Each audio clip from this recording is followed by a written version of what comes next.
reason why this nation is so great. We can all vote however we want for whatever reason we want. And a lot of people in the military are going to vote for the Republican candidate, John McCain or not, just because they tend to be more likely to um, pay more attention to raising their cost of living allowances. The pay went up a lot when Republicans are in office. Usually, military gets pay raises on an annual basis.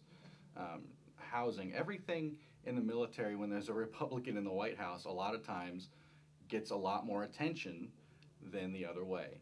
And so, whether or not that's what makes every single person vote for John McCain or for a Republican, I'm not sure.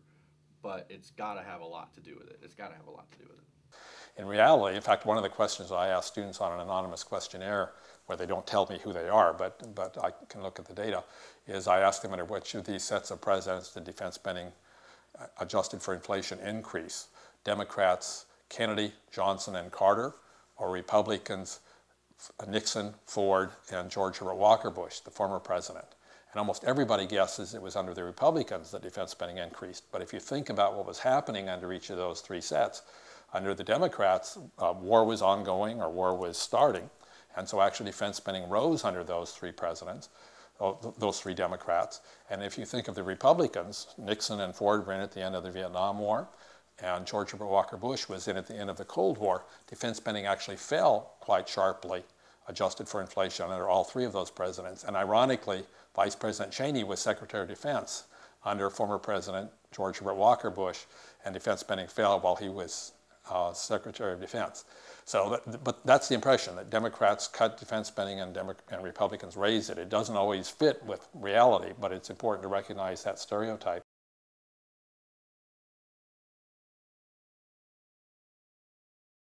My father served not in Vietnam, but in World War II.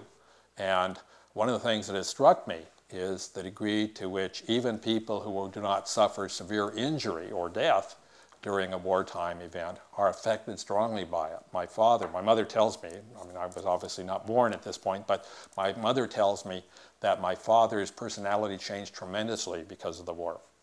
And he certainly would not be the only one. He was wounded and so on, but he wasn't killed and so on. He had an active life and so on for many years. But the point is, I think that many people who are our political leaders tend to forget that point. My brother went to Iraq 2 times, and the first time was kind of hard when he went over there. I remember him calling over and talking to my mom and I on the phone, and he told us a story of when he was walking home from work and he heard a bomb go off, and it wasn't a big bomb or anything, but it was really really unsettling for my mom and I. It was really nerve-wracking to hear that he was part of what was going on over there. Even though he wasn't really near all the action, it was still really scary, and I know that my brother was really shook up by it. My brother going to Iraq was really, really, really tough on my mom. She cried a lot over it, and it was just so stressful for her to know that her little boy was in Iraq. My mom's not for the war at all. I know that she wants us to pull out as soon as we can, and I don't really know if she really thinks about if that would be best for our country right now, but I know that she wants us to pull out, mainly for the fact that she wouldn't want my brother to go over there, and she wouldn't want other mothers to face what she had to face with having their son be sent over there. Part of the reasons my parents voted for Obama was because they thought he was the more likely choice to withdraw us from conflict or keep us out of further engagements. So maybe not a large part, but definitely part of their reasoning for voting for him was an attempt to keep me safe from conflict, to keep me from deploying, because that was their main opposition to me ever joining, was they're afraid of their son going to war. The war has not only affected my family, but it has affected my cousin, Eric. He had, when he was hit by the bomb, and the roadside bomb, and he came home, and with the shrapnel he has trouble walking, and from being in the war situation, he is definitely,